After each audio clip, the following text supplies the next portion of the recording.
자리에 일어나셔서 내 평생 사는 동안 찬양하겠습니다. 몇 페이지에 있죠?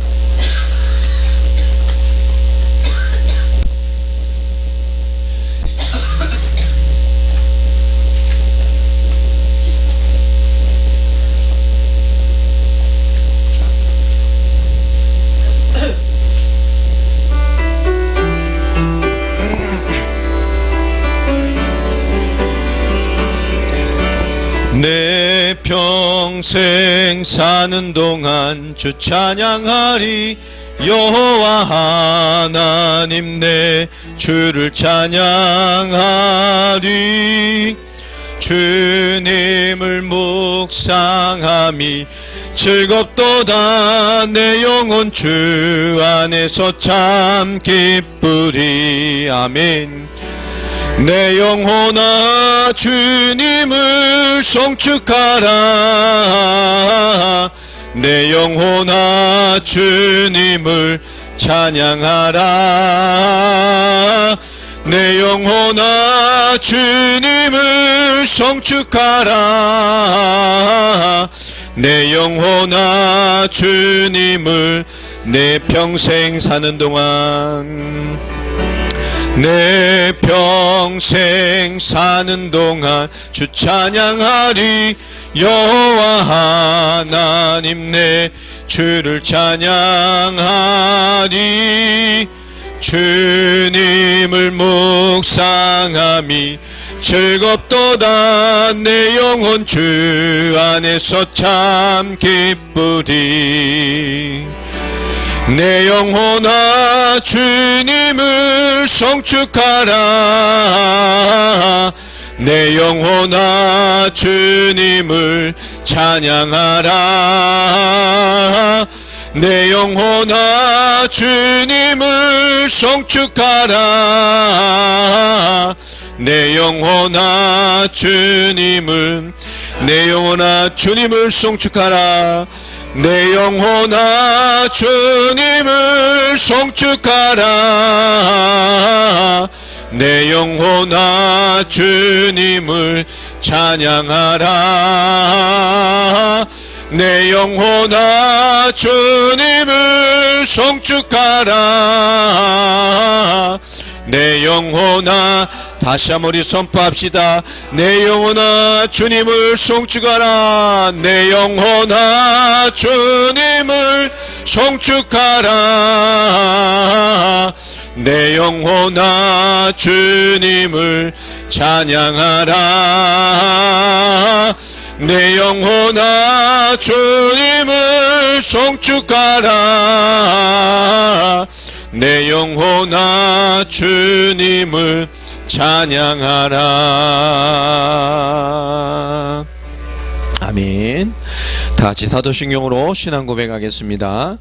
전능하사 천지를 만드신 하나님 아버지를 내가 믿사오며 그 외아들 우리 주 예수 그리스도를 믿사오니 이는 성령으로 잉태하사 동정녀 마리아에게 나시고 본디오 빌라도에게 고난을 받으사 십자가에 못 박혀 죽으시고 장사한 지 사흘 만에 죽은 자 가운데서 다시 살아나시며 하늘에 오르사 전능하신 하나님 우편에 앉아 계시다가 저리로서 산자와 죽은 자를 심판하러 오시리라.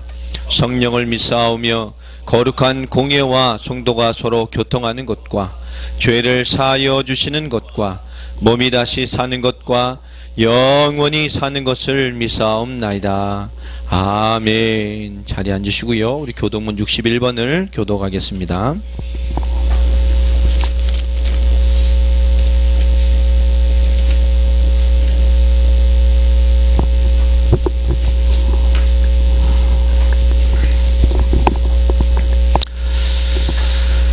내가 소리내어 여호와께 부르짖으며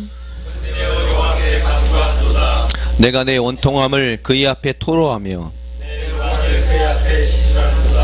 내 영이 내 속에서 상할 때에도 주께서 내 길을 아셨나이다. 오른쪽을 살펴보소서. 나를 아는 이도 없고 나의 피난처도 없고 여호와여 내가 주께 부르짖어 말하기를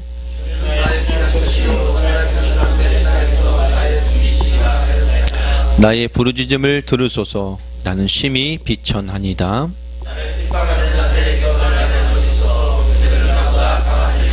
내 영혼을 옥에서 이끌어내사 주의 이름을 감사하게 하소서. 아멘. 오늘 교동문 61번 시편 142편의 고백입니다. 우리 마지막 두 번째 줄을 보면 내 영혼을 옥에서 이끌어내사 주의 이름을 감사하게 하소서.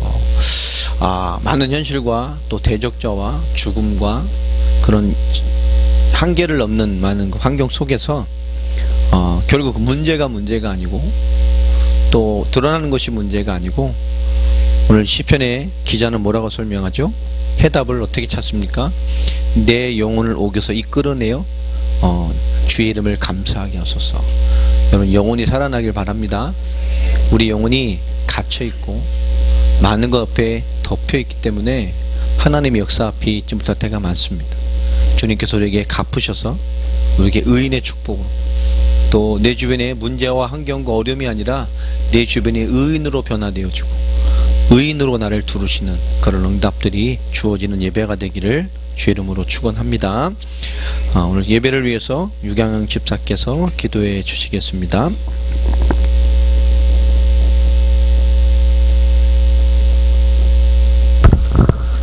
기도드리겠습니다. 그러므로 너희가 그리스도 예수를 주로 받았으니 그 안에서 행하되 그 안에 뿌리를 박으며 샘을 입어 교훈을 받은 대로 믿음에 굳게 서서 감사함을 넘치게 하라. 아멘.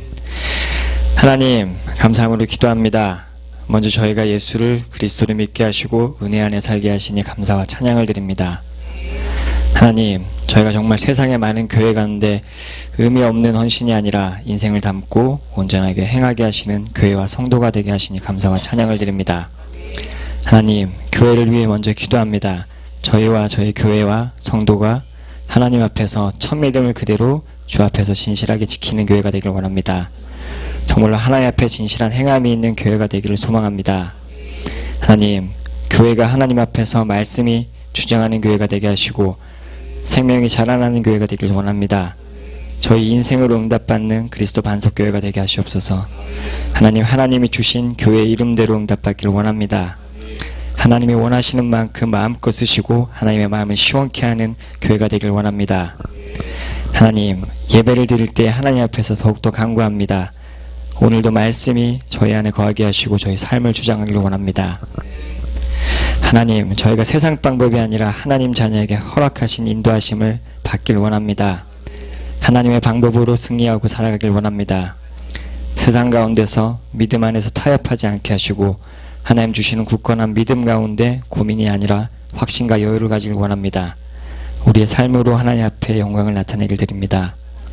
하나님이 계획하시는 모든 일 가운데 하나님의 일들을 저희가 즐거워하길 원합니다. 일이 아니라 기쁨으로 하나님 앞에 드리길 원합니다. 하나님 정말 간절히 기도하옵건대 우리가 동역하는 목사님과 성도님들 한 사람 한 사람이 말씀이 각인되고 말씀의 힘이 삶에서 이루어지길 원합니다. 그 말씀의 힘이 삶에서 저희를 인도하길 원합니다. 하나님의 말씀을 하나님의 음성으로 듣길 정말 간절히 원합니다. 저희 마음문을 열고 그 마음이 하나님 뜻에 있길 원합니다. 하나님 또 우리 교회를 위해 허락하신 사역을 위해 기도합니다. 어떠한 응답으로든지 하나님께서 원하시는 일들을 온전하게 감당하길 원합니다. 항상 앞서서 섬기는 목사님에게 더욱더 성령의 충만한 은혜와 영육간의 강건함을 허락하시길 원합니다. 더욱더 하나님의 은혜를 더욱 부어주시길 원합니다.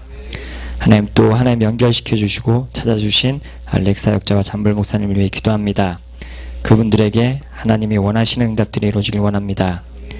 인본주의나 개인의 생각과 경험이 버려지게 하시고 예수가 그리스도라는 복음 안에서 인도받을 수 있도록 원합니다. 그 연장에 먼저 하나님의 나라가 임하길 소망합니다. 주님 또 함께 섬기는 진아이다 김 집사님을 위해 기도합니다. 너무나 중요한 일들을 감당하시는 집사님에게 무엇보다 하나님의 은혜가 충만하길 원합니다. 모든 사역이 하나님 앞에서 일과 사명을 뛰어넘어서 정말 기쁨으로 순종하며 주님과 소통하고 영적인 기쁨들이 넘치게 하길 원합니다.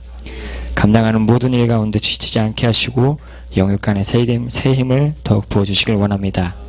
하나님 또한 기도합니다. 저희가 오늘 드리는 예배 안에서 하나님의 말씀으로 굳게 뿌리내리게 하시길 원합니다. 말씀 가운데 예배 가운데 응답과 감사가 넘치게 하시길 원합니다.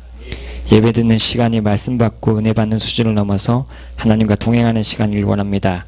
그 말씀이 살아서 저에게 응답하는 시간이길 소망합니다. 감사드리며 살아계신 예수 그리스도 이름으로 기도드립니다. 아멘.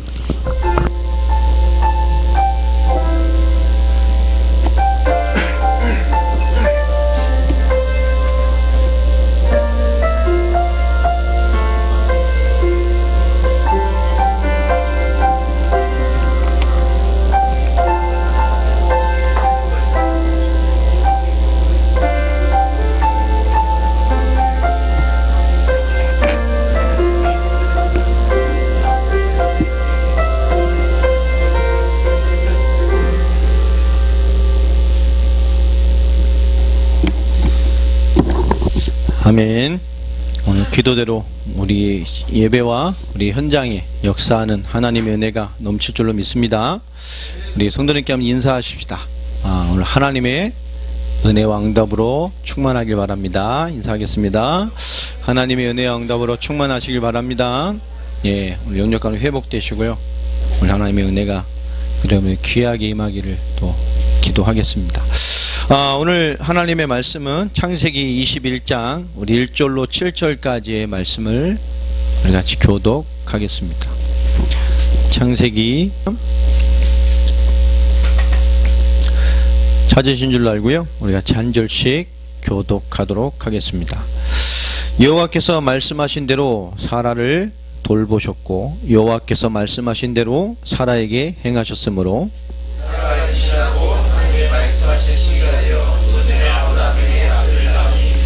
아브라함이 그에게 태어난 아들 곧 사라가 자기에게 낳은 아들을 이름하여 이삭이라 하였고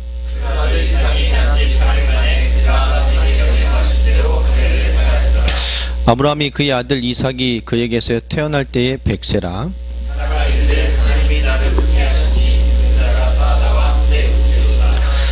같이 읽겠습니다.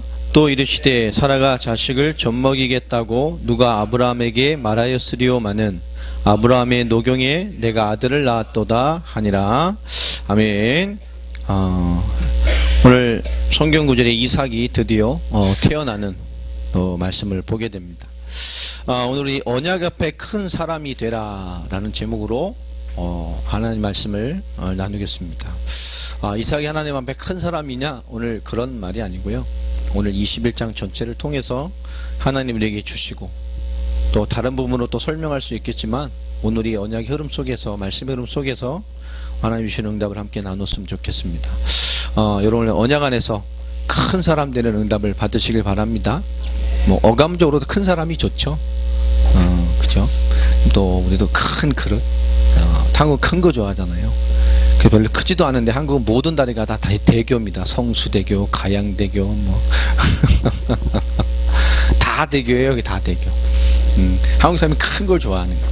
그러니까 집도 크고 뭐도 크고 좀 더 크고 나라가 좁아서 그런지 그렇죠? 보면 우리 지도 해놨습니다만은 참 조그마잖아요. 근데 막상 또 돌아다니면 꽤 또 작진 않아요. 꽤 멀어요. 다니다 보면. 그렇죠? 이 작은 나라 그것도 딱 나뉘어서 섬 아닌 섬 같은 나라. 육로로 이 땅을 갈 수 없어서 섬이잖아요. 대한민국 섬입니다. 섬. 앞이 막혀있는 섬나라나 마찬가지예요.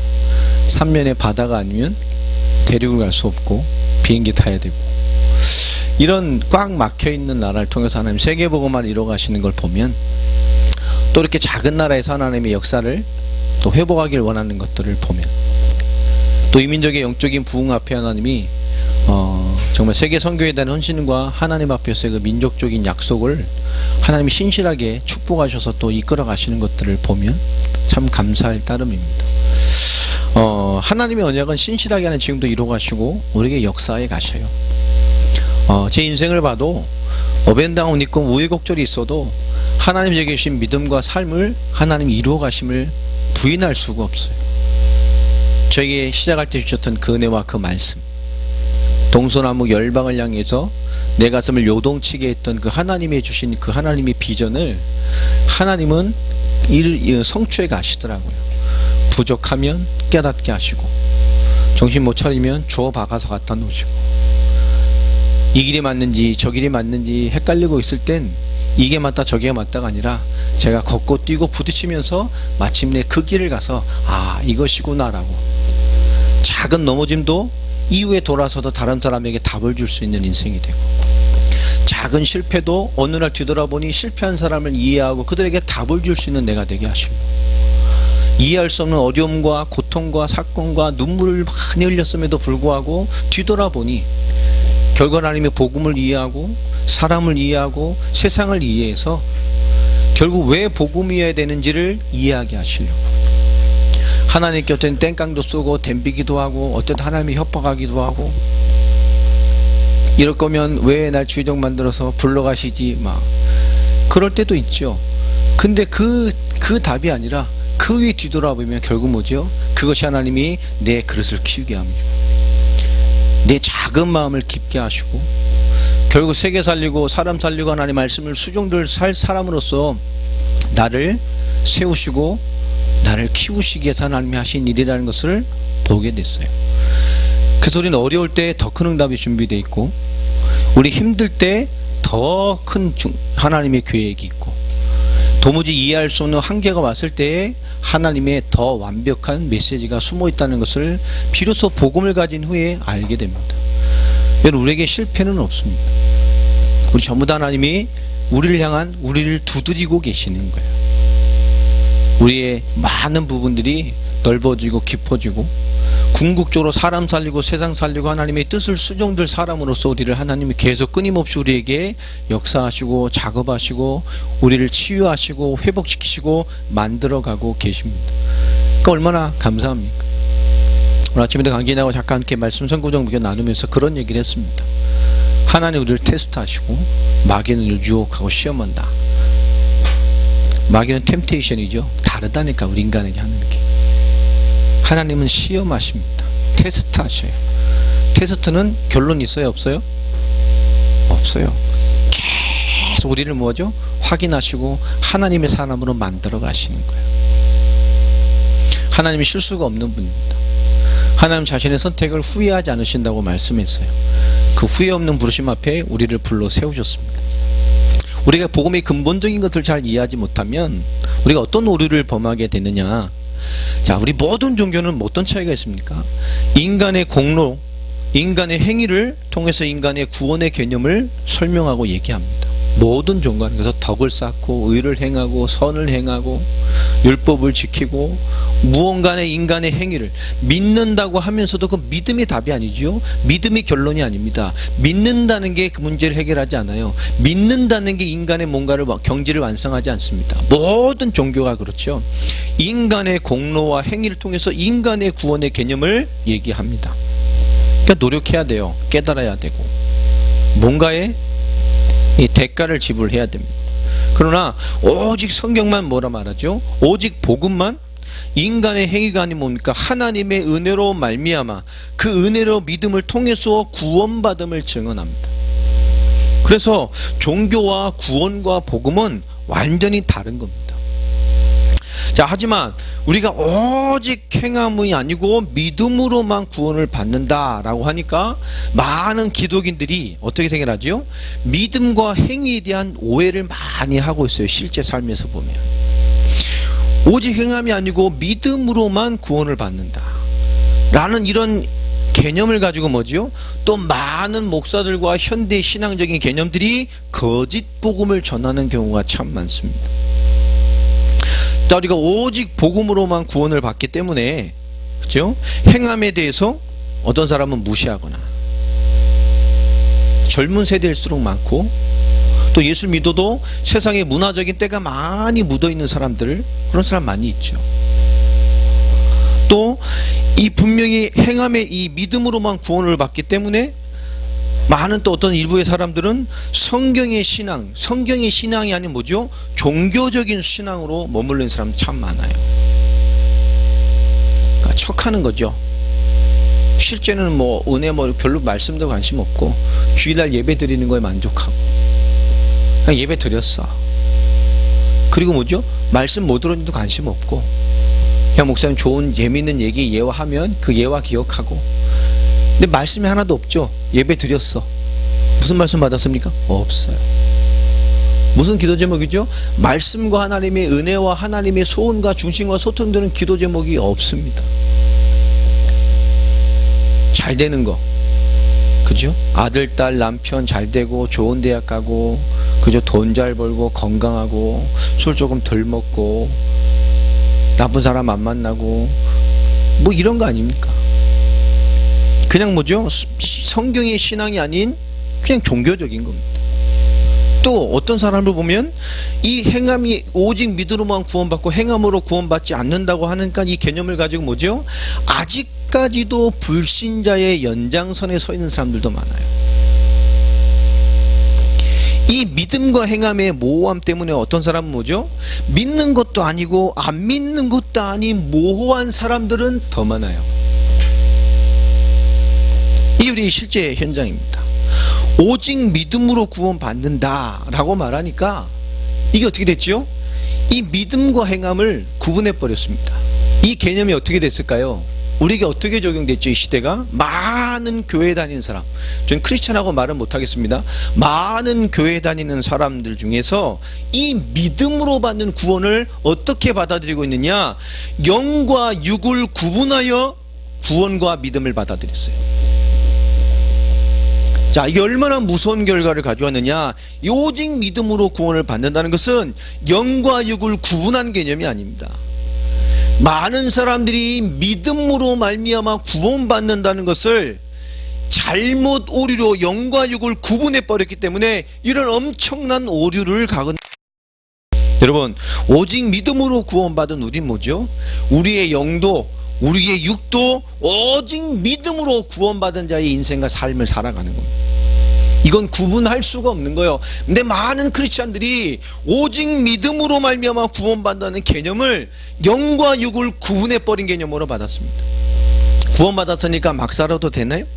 오직 믿음으로만 구원받으니까 행함에 대해 무시해도 됩니까? 오직 믿음으로 말미암아 구원받기 때문에 성경의 신앙이 아닌 결국 교회 다니는 수준, 종교적인 수준, 예수 믿는 그런 모양만 행위만 대강 갖추고 있으면 되는 겁니까? 아직까지도 그냥 불신자 연장선이 있어도 괜찮은 거예요? 믿는 것도 아니고 안 믿는 것도 아닌 모호한 수준에 있는 것도 괜찮은 겁니까? 이것이 오직 믿음으로 말미암아 구원받는다는 개념을 하나님 그렇게 말씀하신 적이 없음에도 불구하고 인간들 스스로가 이 시대의 문화와 육신주의 배경을 따라 이 구원을, 믿음을 영과 육신으로 철저하게 분리해 버렸어요. 여러분, 우리 인생과 삶에도 믿음으로 구원받은 자, 그 믿음이, 구원의 축복이 우리의 실제 삶에도 있어야 합니다. 오직 믿음으로 구원받는다는 것, 이것을 영과 육으로 구분해버린 엄청난 오류가 지금 이 시대 크리스찬들과 교회와 전 시대의 세계의 전도운동을 혼란스럽게 만들어 버렸습니다. 자, 왜 이것이 분리되면 안 됩니까? 왜 영적으로만 믿으면 되지? 이것이 분리되면 어떤 모함이 오게 되냐? 복음이 모호해져 버려요. 죄에 대해서 논할 수 없는 시대가 됐어요. 라는 말을 못하게 됐어요. 이 시대 많은 신앙의 책들과 많은 교회는 축복만 선포합니다. 육신의 번영을 선포합니다. 그럼에도 잘 될 것이다. 그래도 역사할 것이다. 돌아서기만 하면. 그런데 돌아선다는 것도 뭐죠? 아니라니까요. 영육 간의 철저한 믿음의 은혜가 임하지 않으면 내 의지적으로는 하나님의 은혜와 죄에 대한 돌이킴이 있을지 모르지만 육신을 분리해놨기 때문에 그 근본의 복음으로 깊은 이해와 응답과 진정한 복음의 구원의 은혜가 임하지 않으면 어떻게 되죠? 날마다 속사람적인 회개를 하지만 돌아서면 뭡니까? 다시 그 길을 갑니다. 왜 그렇죠? 그 신앙이 그 믿음으로 받는 구원을 영과 육을 모여 철저히 갈라버렸기 때문에 그래요. 그래서 창세기 3장 1절로 6절의 말씀처럼 인간을 실패했던 불신앙, 그 불신앙이 인간을 지배하게 됩니다. 우리는 그리스도를 믿는 믿음으로 이 믿음으로 받는 구원을 영과 육신으로 구분해버린 이 시대의 신앙의 사조에 과감하게 뭐죠? 올바른 믿음과 올바른 구원의 개념을 선포해야 됩니다. 성경 어디에도 초대교회 은혜 받은 그 복음 깨닫은 그 누구도 영과 육을 구분하여 하나님의 은혜의 복음과 은혜를 적용하지 않았습니다. 사도 바울은 신랄하게 비판을 했잖아요. 네가 진짜 구원을 받았을지도 모르지만 네 육신은 사단에게 내줬다. 네 인생은 사단에게 내줬다. 사도행전 5장 아닙니까? 그 엄청난 교회 내에서 그 음란한 사건을 가지고요. 자, 그 불신앙은 뭐죠? 결국 굉장히 중요한 부분에 대한 답을 찾게 됩니다. 이 불신앙은 로마서 3장 23절 말씀처럼 결국 인간을 죄에 대하여 육신에 대하여 종되게 만들어버려요. 모든 사람이 죄를 범했습니다. 뭐 이러지 못하게 되죠? 하나님 만난 자의 믿음으로 구원받은 자의 하나님의 영광에 이르지 못하게 합니다. 결국 죄는 하나님과 하나님 관한 모든 것에 대하여 무력하게 만들어버리는 그 결과 인간의 세계 세 번째 문제죠. 요한복음 8장 44절 인간의 근본이 마귀자녀입니다. 하나님의 형상이요 하나님과 함께할 하나님의 자녀에 대한 근본을 받은 인간이 하나님과 단절되고 죄의 종이 된 순간에 그 신분이 마귀자녀 됐어요. 이게 인간의 이 실존의 문제가 해결되지 않습니다. 교회 다녀도 은혜 받아도 열심히 해도 우리가 이 믿음으로 받는 이 구원을 영과 육으로 구분한 그 이미지를 가지고 있고 영과 육으로 구분되어진 믿음의 체계를 가지고 있는 현대교회의 신앙의 사조를 가지고도 온전한 복음과 온전한 전도와 온전한 임마누엘을 설명할 수가 없어요. 오늘 네가 왜 복음으로 돌아가야 되고 복음만을 증거해야 되고 복음의 신앙이 되어야 되만 하냐? 정말 하나님의 은혜를 받은 자고 성령이 함께하는 자라면 하나님의 사람입니다. 생각과 마음, 지정이 모든 것에 하나님이 당연히 역사하셔요. 안 변할 수가 없죠. 하나님이 이끌어 가십니다. 시간의 차이는 있지만 하나님의 역사에 끊임없이 그 지정의가 두드림받게 되어 있습니다. 그리스도는 신앙의 영역에 교회 생활이라는 영역으로 오신 분이 아닙니다. 아멘입니까? 어찌 그리스도가 신앙의 영역에 오신 분이고 인간의 교회 생활 영역으로 오신 분이 아니라니까요. 전 인류와 우주 역사와 하나님의 종말론적인 모든 전 우주적인 은혜와 하나님의 역사와 구원과 믿음의 주님으로 오신 겁니다. 믿음의 주여 온전케 하시는 예수를 바라보라. 믿음의 근본이 그분이라니까요. 교회 생활을 위한 답으로 온 것도 아닙니다. 신앙생활의 영역에 계신 분이 아닙니다. 자, 이런 불신앙적인 창세기 3장 1절로 6절의 이 불신앙의 배경은 결국 인간을 운명과 심판 상태에 있게 만들어요. 하나님과 단절될 뿐만 아니라 하나님의 축복과 단절돼 버린. 그래서 창세기 3장 16절로 20절의 말씀처럼 인간이 하나님의 받은 모든 축복을 상실하고 인간이 모든 문제 가운데 재앙 가운데 사주팔자 운명 가운데 사는 모습으로 인간을 전락시켰습니다. 인간의 많은 문제의 원인이 뭡니까? 하나님과 단절된 것. 그래서 인간은 요한복음 14장 6절의 말씀처럼 하나님 만나지 않으면 해결되지 않아요. 그 예수님께서 그리스도로 오셔서 뭐예요? 십자가와 부활로 하나님 만나는 길을 열어버렸어요. 아멘입니까? 히브리서 10장 19절로 20절을 인간의 방법, 세상의 방법, 인간의 깨달음의 방법이 아닙니다. 종교가 아닙니다. 그분이 십자가와 부활로 죽으시고 부활하심으로 말미암아 하나님을 만나는 새로운 살 길을 열어버렸어요. 그 길만이 새 길이고 그 길만이 사는 길입니다. 그분이 참 선지자가 되셔서 하나님 만나는 새로운 길을 살 길을 열어버렸어요. 우리는 그리스도로 말미암아 하나님 만나 하나님 자녀가 됐습니다. 그리스도의 십자가와 부활로 말미암아 하나님 만난 자, 사주팔자 운명이 끝난 자, 하나님의 응답을 받고 성령이 함께하는 하나님의 자녀가 되는 권세를 회복했다니까요. 이 불신앙의 문제는 반드시 육신과 죄로 연결되어 있죠. 로마서 3장 23절 말씀처럼 로마서 6장 23절에 뭐라 말하지요? 의인은 없나니 하나도 없습니다. 인간은 죄에 대하여 자유로울 수 없어요. 인간은 죄를 해결할 수 없어요. 인간의 죄를 지었는데 어떻게 해결합니까? 무마할 수 있어요? 세상에 인간의 법으로 죄에 대한 대가를 받는 것이지 인간의 전 죄의 문제를 해결한 게 아닙니다. 범한 것 어떻게 해결하겠어요? 이 땅에도 죄에 대한 대가를 받습니다. 그러나 인간이 해결되지 않고 싸우는 인간의 죄의 근본은 그죠? 하나님 앞에서 영원한 심판과 진노와 그 대가를 받아요. 분명히 하나님 해답으로 하나님 만나는 답을 줬습니다. 왜 인간이 죄와 육신에 허덕이고 사느냐? 하나님 만난 답을 못 누렸기 때문입니다. 그래서 에베소서 2장 1절로 3절에 영적으로 죽은 자의 삶, 세상 풍조에 잡혀서 세상 욕심을 따라 육체가 원하는 대로 육체의 욕심을 따라 그냥 살아갑니다. 성공을 따라 지식을 따라 잘 되면 좋은 것으로 하나님의 축복도 하나님 믿는 것도 기도도 인간의 근본도 하나님과 주를 위해 복음을 위해 하나님의 역사를 위해 사는 것이 아닌 세상의 기준으로 잘 되는 방향으로 성공하는 방향으로 거기에 종돼서 살아가죠. 인간의 죄로 말미암아 하나님과 단절된 순간에 성경은 분명히 말합니다. 창세기 2장 17절에 정령 반드시 죽는다. 인간은 하나님 떠나서 인간의 근본 문제가 뭡니까? 죽었어요. 영적으로 하나님에 대해 살 수 없습니다. 하나님의 역사에 대해 살 수 없어요. 은혜로 살 수 없습니다.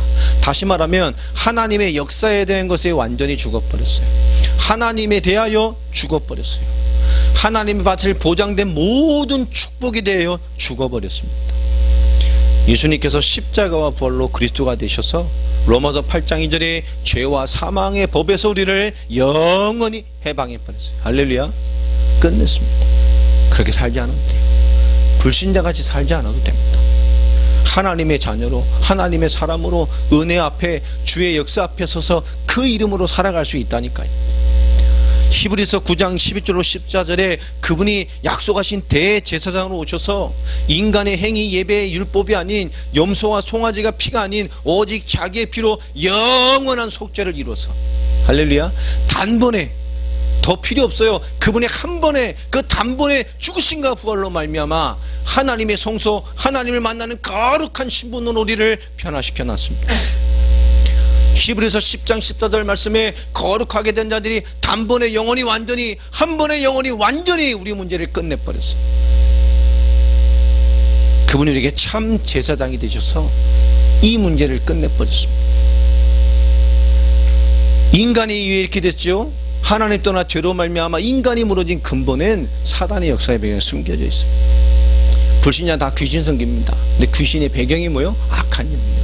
사단 마귀 귀신입니다. 인간은 죽어서 귀신 되지 않아요. 천국과 지옥입니다. 인간을 지배하고 있는 악한 영, 하나님께 대적해서 저주받아 이 땅에 떨어진 그 영적 3분의 1 존재들이 사단, 마귀, 그 우두머리고 그 추종하는 천사들이 저주받아 전부 귀신이 된 거예요. 세상 문화와 인간의 배경과 운명을 가지고 조사인 것처럼 먼 것처럼 속이죠. 사람이 다 잡혀있다는 게 사주팔자입니다. 저는 제사 한번 지내본 적 없어요. 태어나서 아무 문제 없습니다. 우리 조상님들은 뭐 그죠?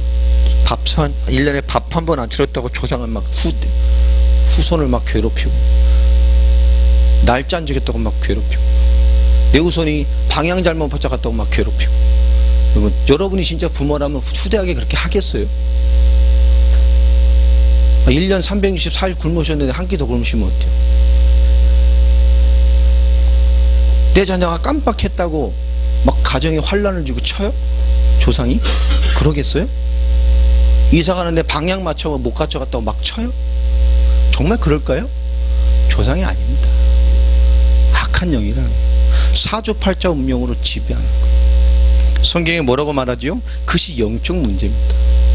생각의 문제, 이성의 문제, 지성의 문제가 아니라네. 그게 지성의 문제입니까?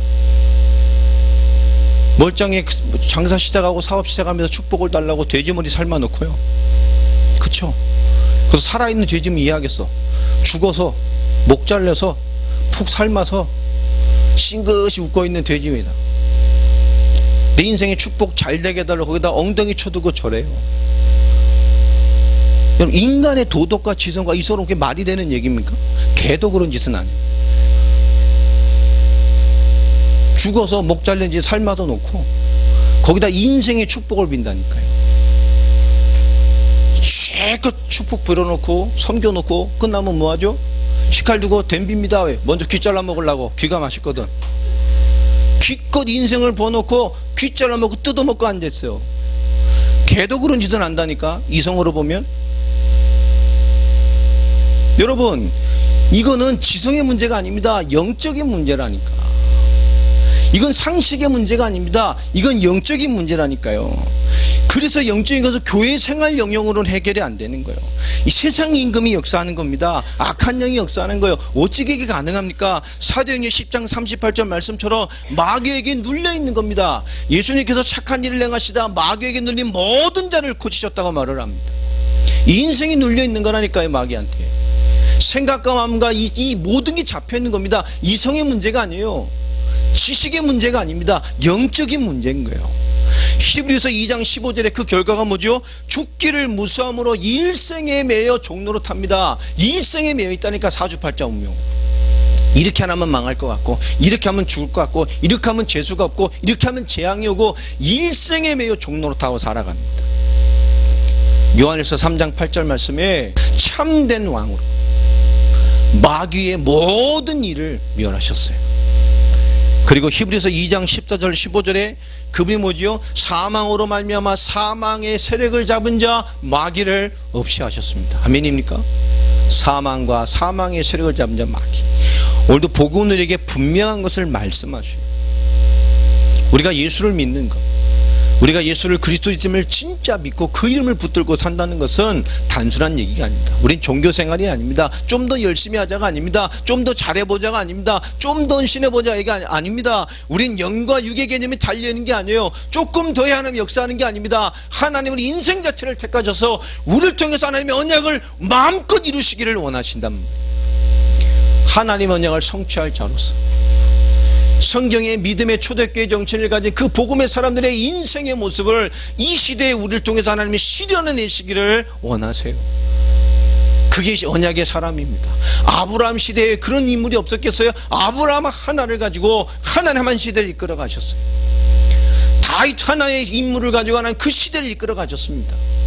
왜 그럴까요? 하나님은 그 언약으로 역사에 가시기 때문에. 그 언약하신 하나님이 언약의 말씀대로 창세기 21장 오늘 읽었던 본문의 1절로 7절에 이삭을 허락하셨습니다.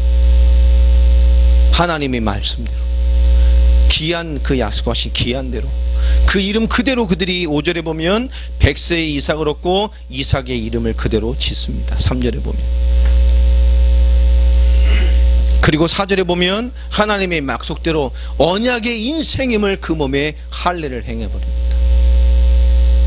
약속에 따라 말씀대로 언약의 가정에 태어난 언약의 백성임을 그 몸에 할례를 행하고, 그리고 5절에 그때가 100세였다고 성경을 말을 하고 있어요. 자, 이 응답을 보고 난 후에 이 사라가는 고백을 한번 보십시오. 6절 7절에 보면 사라가 이르되 하나님이 나를 웃게 하시니 듣는 자가 다 와서 함께 웃으리로다. 또 이르기를 사라가 자식을 젖먹이겠다고 누가 아브라함에게 말하였으려마는, 그런 일을 누가 상상이나 할 수 있겠어요?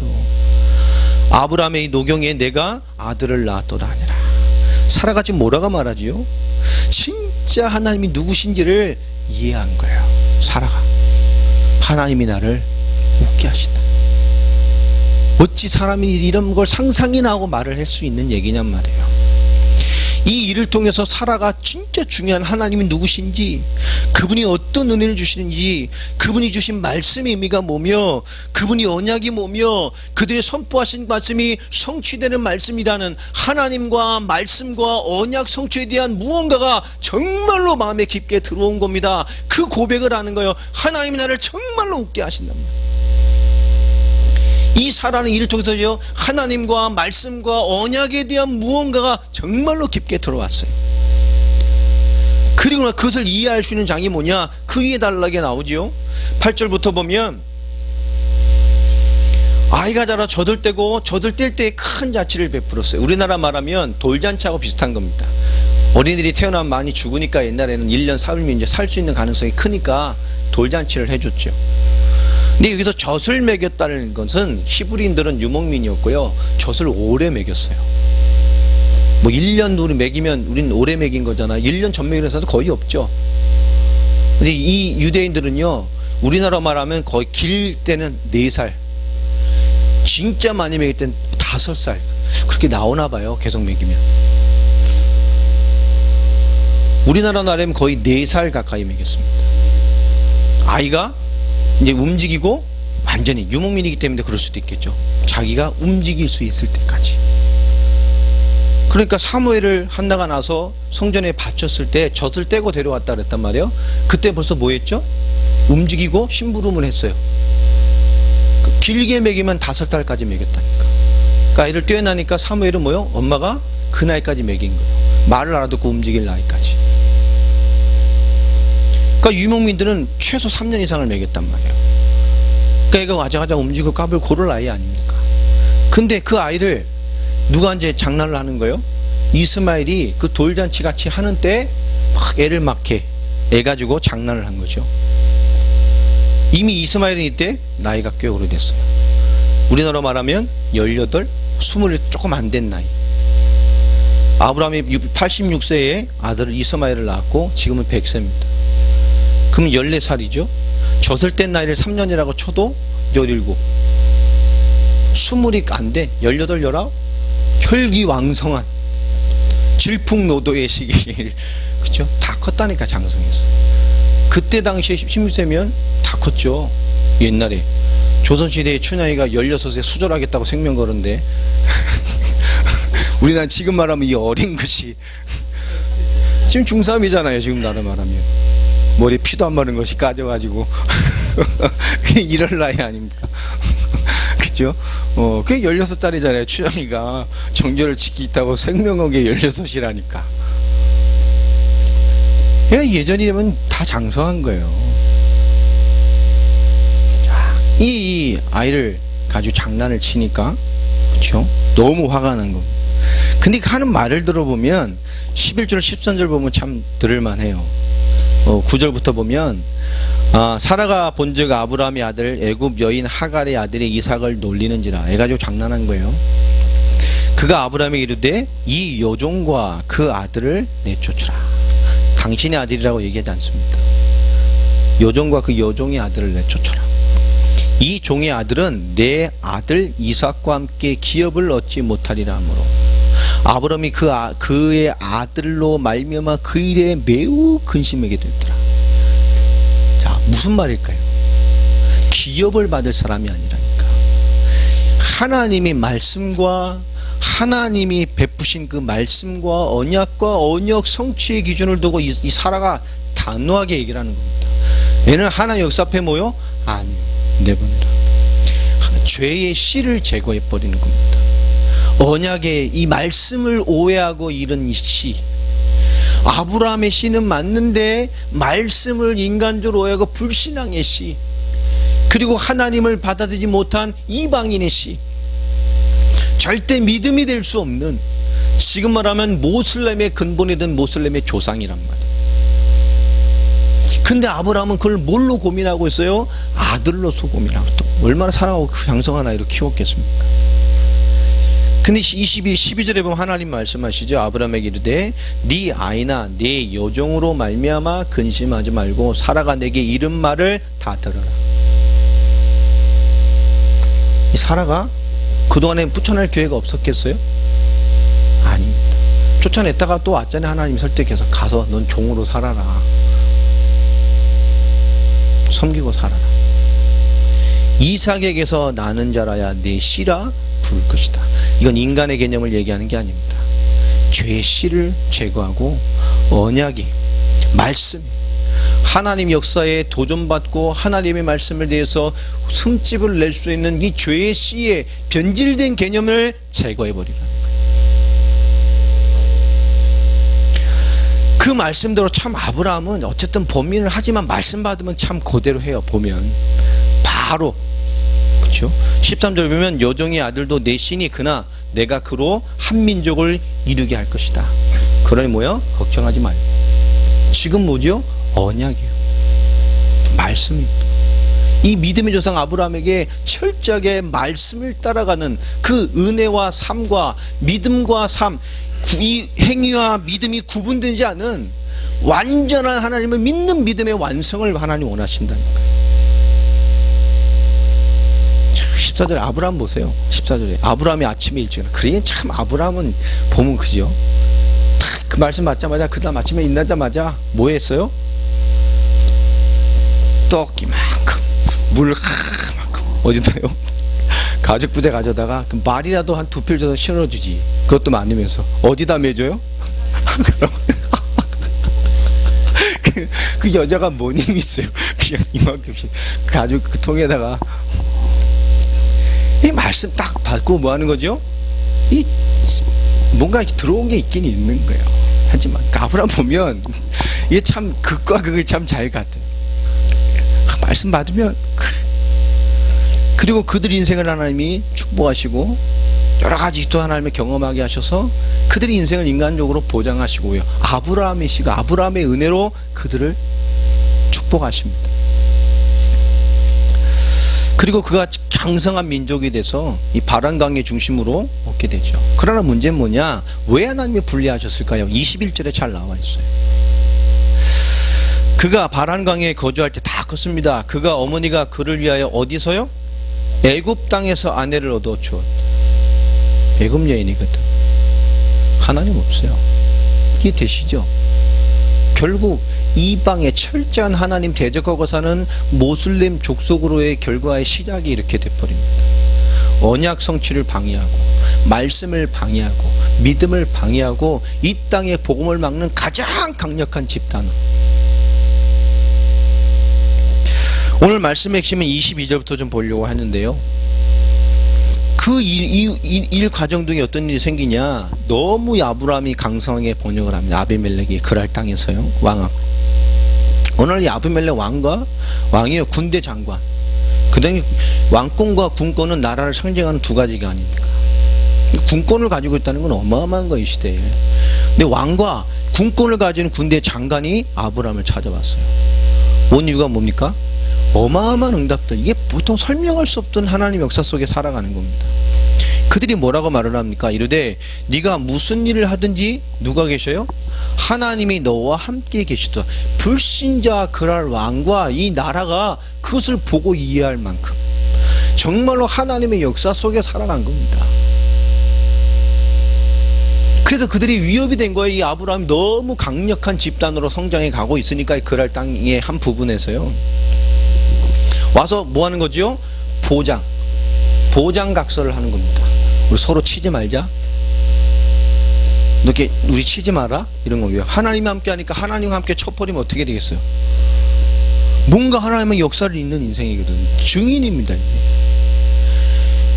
내 아들과 내 손자 왕이니까 대를 이어갈 거거든. 우리 가문 이 왕족 이 나라 자체에 거짓되이 행하지 아니하기를 이제 여기서 하나님을 가리켜 내게 맹세하라. 하나님도 안 믿는 것이 내가 내게 후대한 대로 저 후대했죠. 그 땅도 보장해주고 세력도 보장해주고 너도 나와 내가 머무는 이 땅에서 행할 것이다. 그 반대로 나에게 은혜를 베풀라 그 말이죠. 자, 아브라함은 이르되 내가 맹세하리라. 맹세를 합니다. 27절에 보면 드디어 언약을 세우죠. 아브라함이 양과 소를 가져다가 아비멜렉에게 주고 그 언약의 증표로 자기의 귀중한 선물을 대접했어요. 그리고 뭐 했습니까? 언약을 세웠습니다. 어떤 언약입니까? 하나님의 사람으로서, 하나님이 함께하는 사람으로서, 나에게 은혜를 베풀어 준 사람으로서, 그렇죠? 당신의 나라와에게 피해를 주지 않겠다, 대적하지 않겠다. 그런데 더 중요한 건 뭐냐? 30절의 얘기입니다. 근데 딱 선물을 주고 이 언약 체결식을 하고 나서 보니까 7마리 암양을 따로 딱 분리해 놓은 거예요. 저거는 왜 분리해 놨냐? 라고 물어봅니다. 29절에 30절에 아브라함이 뭐라고 얘기를 하죠? 아브라함이 이르되 너는 내 손에서 이 암양 새끼 7을 받아. 분명히 언약 체결하고 그것에 대한 감사의 증표로 많은 예물, 말하자면 그 당시 많은 짐승을 줬어요. 가축을. 근데 보니까 따로 7마리를 빼놓고 저건 뭐냐 물어보니까 다시 말을 합니다. 아브라함이 뭐라고 말하냐면 30절에 보면 너는 내 손에서 이 암양 새끼를 받아 내가 이 우물 판 증거를 삼으라고. 자, 이 얘기의 배경이 뭐죠? 아브라함이 어떤 얘기를 하는 겁니까? 오늘 25절에 잘 나와 있어요. 아브라함으로 맹세하자라고 24절에 보면 맹세를 했단 말이에요. 맹세할 때 아브라함이 굉장히 단호하게 왕을 책망합니다. 우리 같으면 참 이게 배포가 큰 사람이에요. 뭐라고 왕을 책망합니까? 아비멜렉의 종들이 아브라함의 우물을 빼앗은 일에 관하여 아브라함이 아비멜렉을 책망하네. 보장된 땅에서 우물을 파놓으면 그 당시에 물은 뭐죠? 곧 생존이에요.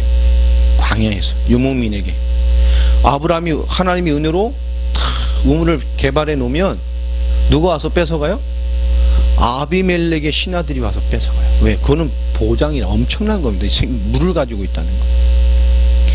자, 그 굉장히 책망을 하죠.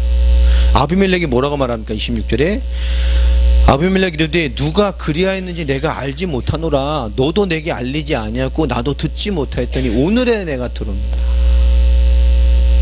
그리고 그들에게 그런 것으로 언약을 체결하면서 뭐 얘기하죠? 서로 화친조약을 맺으면서 별도로 뭘 요구합니까? 왕을 책망하면서 중요한 얘기예요. 우물, 이 땅이 자기 지경에 있는 그 모든 우물을 누구 거요? 내 거다. 왕이 조약하면 신하들이 어떻게 되겠어요? 그렇죠? 내가 훔친 놈입니다, 내가 뺏어간 놈입니다 하면 더 혼나죠. 가만히 있어야 돼. 지경이 무슨 얘기입니까? 지경을 뿐만 아니라 그 지경을 운영하고 살아갈 모든 것들을 뭐요? 다 소유하는 거예요. 여러분, 하나님의 사람으로 있다는 거.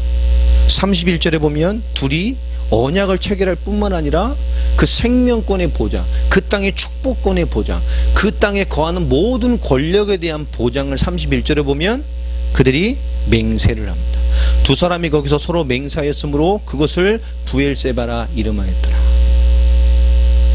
화친조약 뿐만 아니라 인간적인 화친을 맺으러 온 그 앞에 아브라함은 어떤 걸 하죠? 그 나라 안에 자기의 일종의 뭘 얻은 거죠? 자기의 나라를 세워버린 거예요.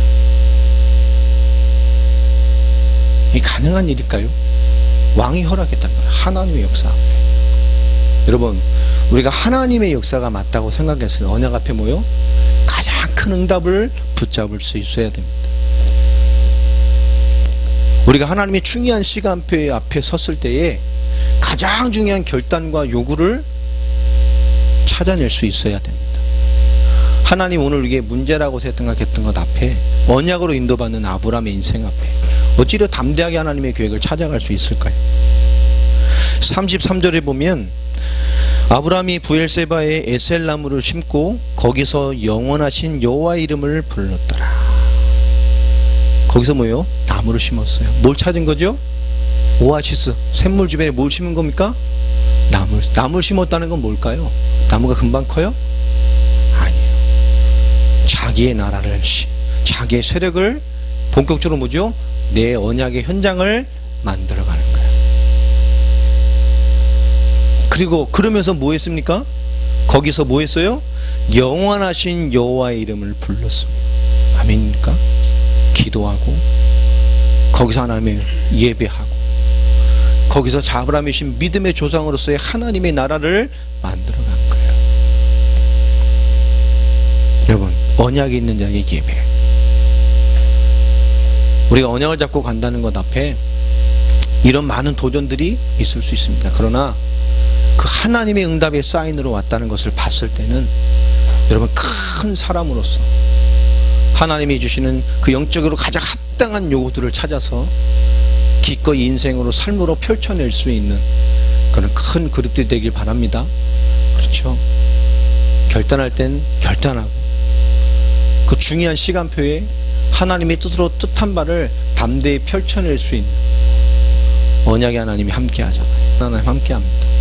여러분, 시간 매일매일 주신 하나님의 시간표를 깊게 이해하셔서 하나님의 계획을 따라가는 주역들이 되시기를 예수 그리스도 이름으로 축원합니다.